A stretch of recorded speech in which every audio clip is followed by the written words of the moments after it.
New York Times best-selling author. How does that sound? Has a nice ring to it.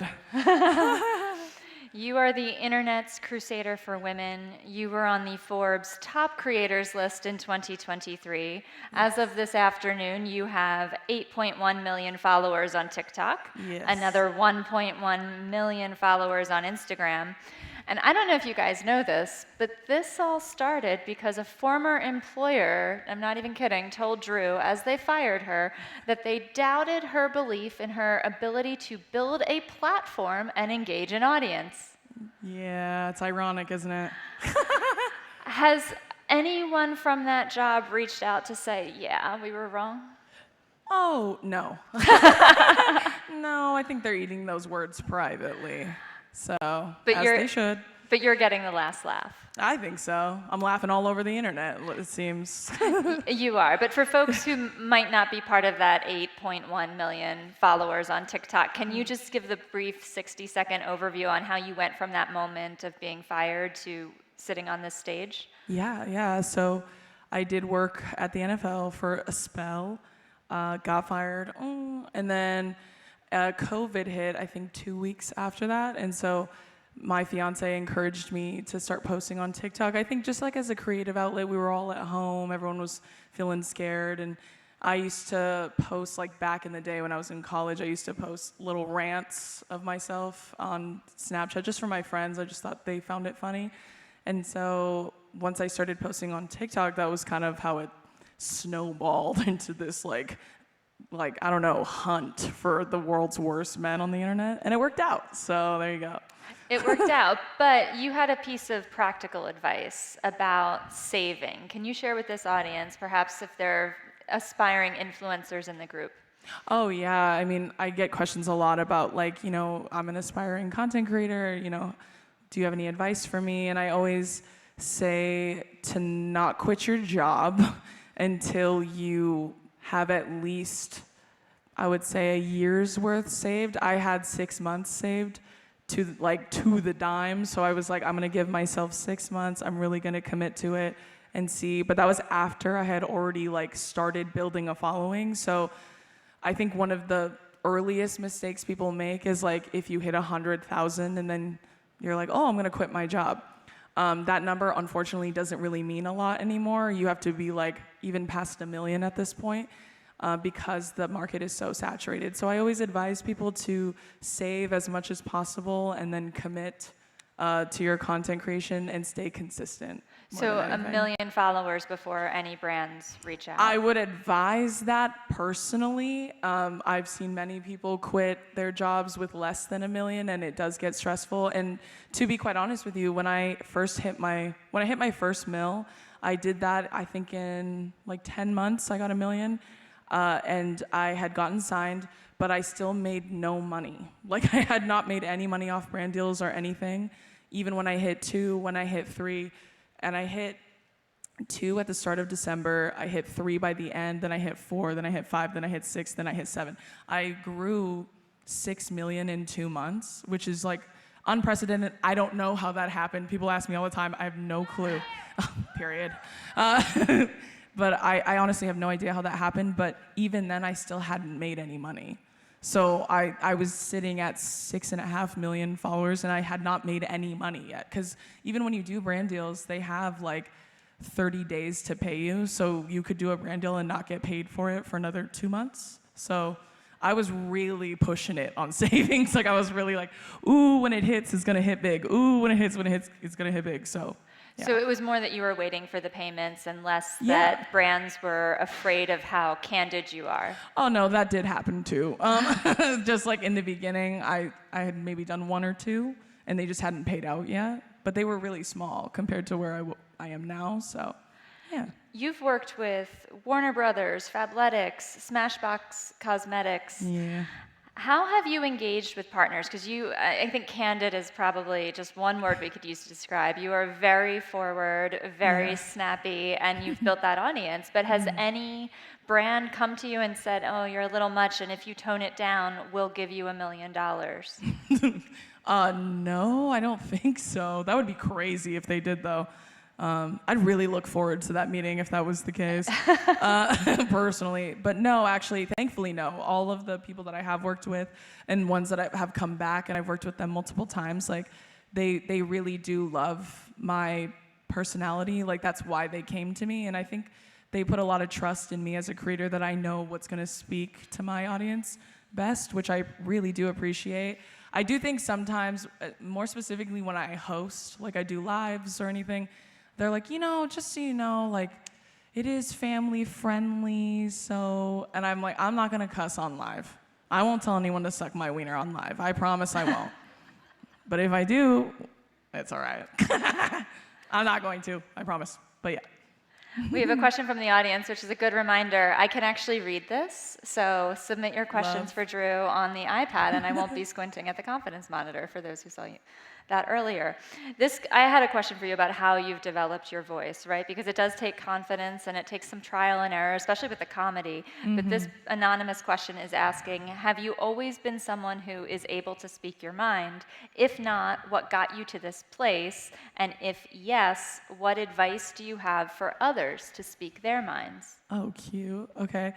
I mean, the short answer to that question is yes. I have always been very, very vocal when I'm unhappy about things or I feel like injustice is being done. I think part of that was because I have an older sister who is a lot quieter than me. She was very, very shy when we were growing up, and I was the complete opposite. So I didn't like seeing how people treated her. So that's why I started speaking up so young. And I do talk about that a lot in the book as well. Like, she was the first person I ever defended from bullies, was my sister.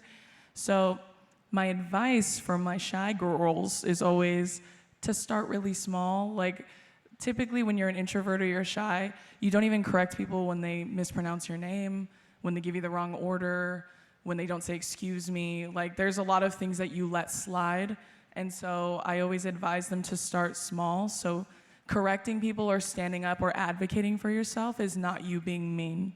But especially when you're a woman or you're femme presenting, you're conditioned to eat anything that isn't like flagrant. Like, someone has to punch you in the face for it to be okay for you to say something. And even then, sometimes they're like, well, you could have said it nicer. So I just cut out the middleman, and I'm just really mean to anyone who's awful.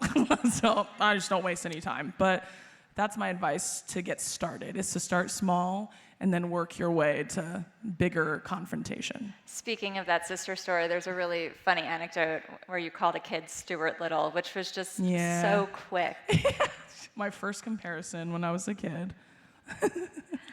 I have so many questions, and it's like a traffic jam in my brain, and there's a traffic jam on this page. Someone else wants to know, speaking of the brands that you work with, as an established creator, what is your dream brand to work with?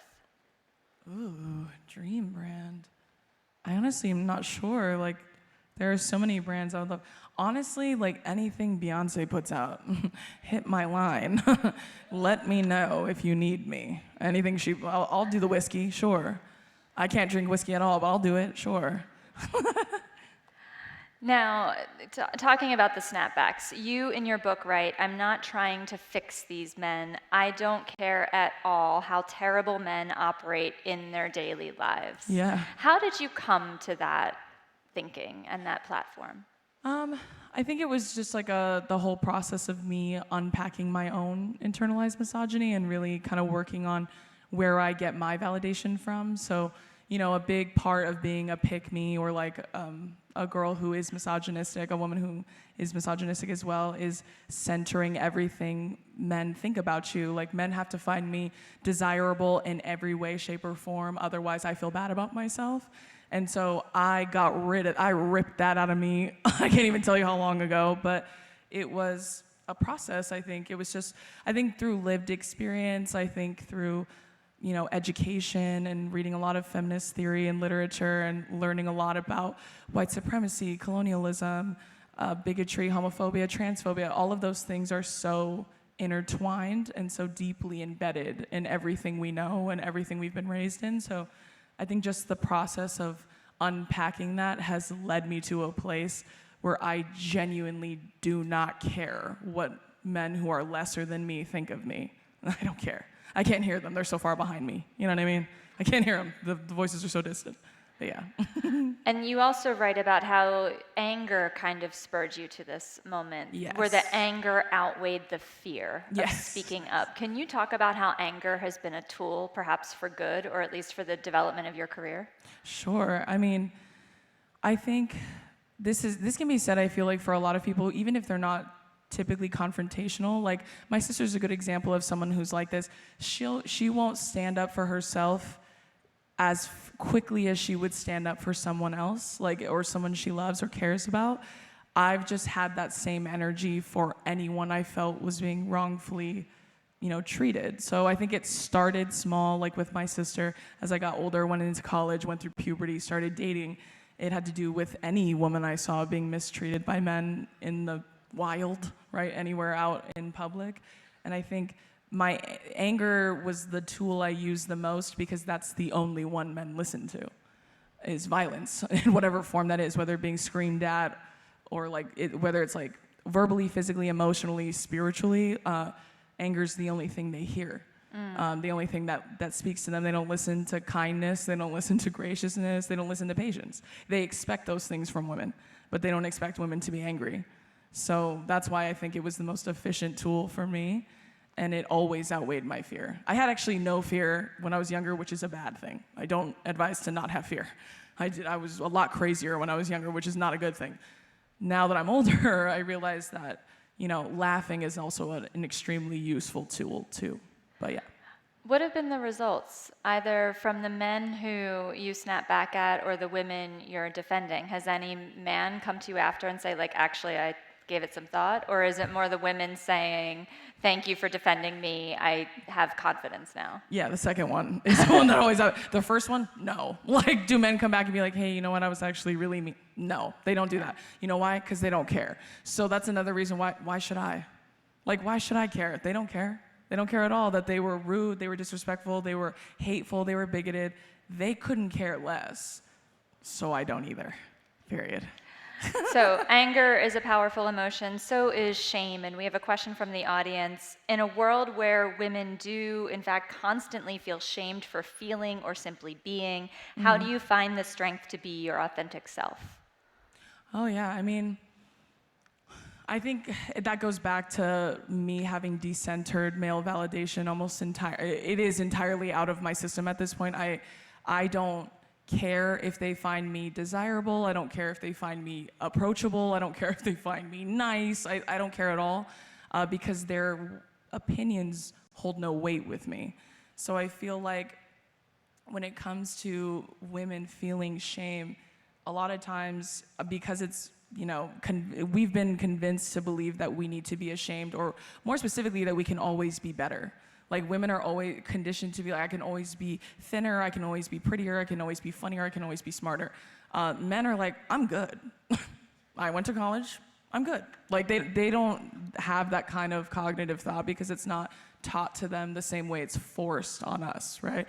So I feel like, as far as feeling shame, I just again, I do not care what a man who is not as successful as me, or as evolved or smart or funny or kind as me, I truly don't care what they think about me. Like, it just, I don't know how else to describe that. It's almost like that old thing you'd say in elementary school, I'm rubber and you're glue, what you throw at me sticks back to you. Yeah, I actually saw a TikTok recently where a girl said that when she was a kid, she went to summer camp, and a girl told her that if someone ever told her, I think you're ugly, that you should say, well, I think you're pretty. Now we're both lying.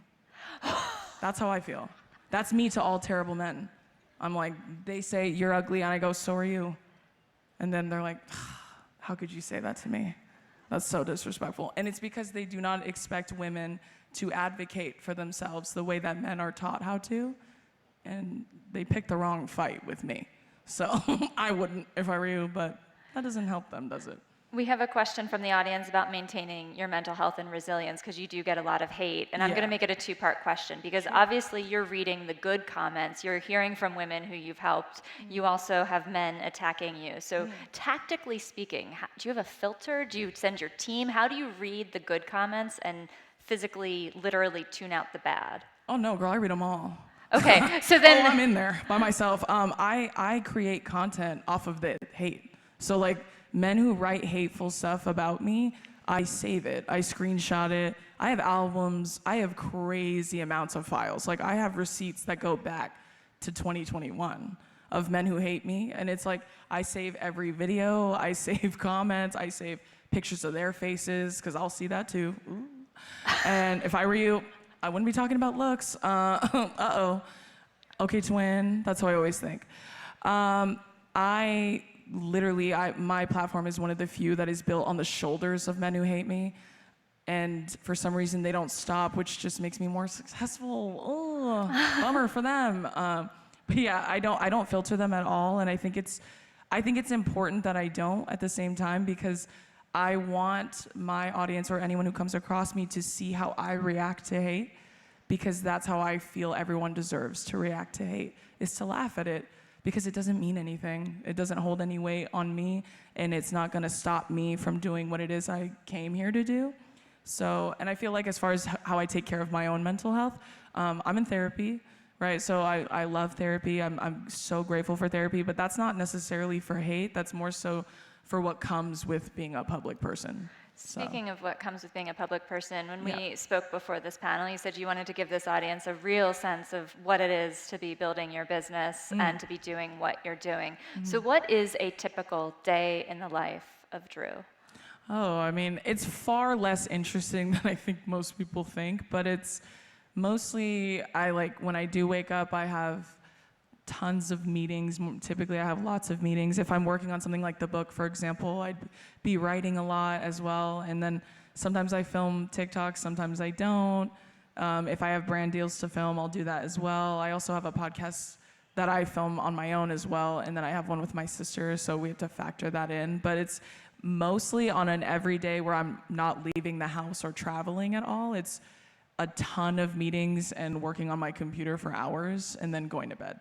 That's it's so boring. It's not anywhere near as interesting as I think people think. But you're operating across many different platforms. Yes. And I'm wondering if you could talk about the strategy or thought you've put behind not just being on TikTok. You have a Spotify podcast. You very obviously wrote this book. Yes. How have you decided to go on certain platforms and to write the book? What's been the thinking behind that? I think once I grew the platform, I knew pretty quickly that I wanted to start establishing myself in more traditional forms of media. So obviously the book is one of them, the show is another one, and it also helps me to kind of extend my brand past just making fun of awful men on the internet, which we know I can do. That we know. I have nailed that. So I wanted people to be able to see other things I can do as well, as far as hosting. Obviously the comment section is a huge way for me to showcase my hosting capability or my ability to interview people. The book is another way for me to kind of establish myself in a more erudite manner, more scholarly approach, like a thought leader, as opposed to just making silly videos on the internet. So I think a big push for me to do that was because I really wanted to establish myself in more traditional forms, because I grew up with the internet. I know the internet is fickle. I know it changes, it grows, it evolves. Sometimes it goes away entirely. So,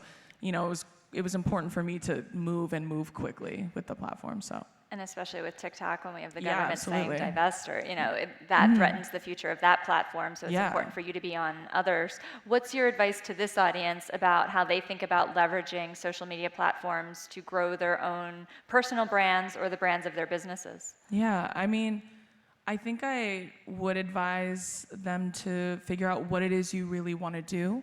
So if you want to host, if you want to write, if you want to model, if you want to do fashion, there are so many different facets of entertainment now, especially now, that I think if you really want to move into something else, you don't have to be married to what made you a creator. You can expand past that if you do it the right way, I think. So obviously my niche is so crazy specific that I can't carry that forever. I'm gonna have to extend that into something else. So I was able to kind of fan it out a little bit and show all the other things I can do as well. And so I think just narrow in on your goals, what it is you want to accomplish, and kind of go from there. Sometimes when I get questions about a podcast, for example. The podcast market is so saturated now. Everybody has a podcast. I have 2, so I get it. But it is a lot, and it is very popular now. When people ask me, like, you know, do you have any advice for starting a podcast? I always tell them, like, before you buy anything, before you invest in equipment, before you pick a name, before you pick a niche, whatever it is, I would just set up your phone and record yourself talking for 45 minutes straight. Just do that. And a lot of you might find out, actually, I hate podcasting. I don't want to do that. Like, I have enough yap in me to fill 2 shows, 1 episode a week. Not everybody's built like me. I get it. Like, I annoy myself. Trust me, I know. So, like, my gift of gab is not necessarily the case for everyone, and that's okay too. Like, some people try podcasting and they're like, oh, I hate talking for that long. Hate it. Hate it, hate it, hate it. Especially as a host. Like, you have to be able to make conversation with someone even if they're giving you nothing. And that's a lot harder, I think, than people realize. So I would just say get really specific on what you want to do. Like, if whatever blew you up, if you're like, actually, I want to start moving into fashion, or actually, I want to move into modeling, or, you know, the sky's truly the limit. I would just say narrow it and then branch. That's what I would do. As you talk about your platform and as you think about maybe expanding, you have said that right now you have the most aggressive form of job security in the form of awful men, which is a really funny line, but and maybe not to get too philosophical, but it's also a little sad to me. It's a little pessimistic. Do you have any hope at all for education and reformation and maybe a kinder internet? I mean, I do have hope. I wouldn't say I don't have any hope. I don't think it's gonna come from them just magically deciding to treat us as equals. Like, that's not gonna happen. I think we should stop trying to convince people who have made up their mind that they're gonna hate us forever. Let's stop focusing on them and let's focus on people who are kind of sitting in the middle.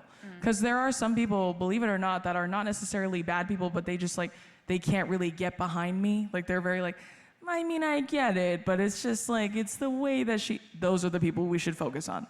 Because those people are sitting in the middle because they really just genuinely don't understand. You cannot convince a bigot to treat you equally. Like, when they're like, why haven't you tried being nice? I don't know, does that ever work? When men are violently rude to you and you go, can you be nice to me? Are they like, oh my God, I should be nice to you? Or do they just get more mad? Or do they laugh, right? So I think change is possible. I just don't think it's gonna come from outright bigots. That's not gonna come from them. And we should stop. We should let their bloodlines die out. Don't worry, I cursed them already. My ancestors made sure I cursed their bloodlines. They're done. Let them die out, and let's just create a new wave. That's my advice, but yeah. All right, speaking of ancestry and the future and the past, we have 20 seconds left, and I want to ask you, what do you want your legacy to be? We started off calling you the Crusader for Women. Is that your legacy? I would hope so. I hope it is. I would be honored if that was the case. I just hope my legacy helps foster a new wave of people who truly live outside the confines of male validation, because social currency with men is worthless and it will give you nothing, but it costs you everything. So that's what I hope my legacy is, and I think I'm doing pretty good. It's establishing it. Woo! Thanks, team. Appreciate you. I think that is correct. Juafwala, thank you so much for being here. Amazing. Thank you. Thanks, team. Thank you.